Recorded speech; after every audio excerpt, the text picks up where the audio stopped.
ఇదిగోండి మా అక్కతో గెస్ట్లు. ఇది సిద్ధి. ఇవి ఒక నెల నుంచి మేము కాపాడుతున్నాం. తల్లి వదిలేసి వెళ్ళిపోయింది మాకు. మా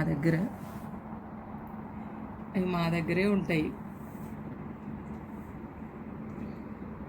ఇది శ్రీ అండి. చూడండి, ఇప్పుడే కళ్ళు తెరిచాయి. నెల నుంచి లోపల ఉండేవి, ఇప్పుడు కళ్ళు తెరిచి అల్లరి చేస్తున్నాయండి. సిద్ధి రెండు చూడండి, అబ్బో కితకితలు వేస్తున్నాయి నాకు. ఇదిగోండి ఇలా చేస్తున్నాయి. ఇప్పుడు కళ్ళు తెరిచి ఇదిగోండి ఎట్లా పడుకుంటున్నాయో. వాటి భోజనాలు అయ్యాయి, ఇంకా పడుకోవడమే. వీటి ఆరోగ్యం బాగుండాలి, మంచిగా ఉండాలి, పెద్దవ్వాలి. మీరందరూ చూస్తూ ఉండాలి. మంచిగా ఆశీర్వదించండి. శ్రీ, ఇది సిద్ధి. పడుకుంటాయి చక్కగా.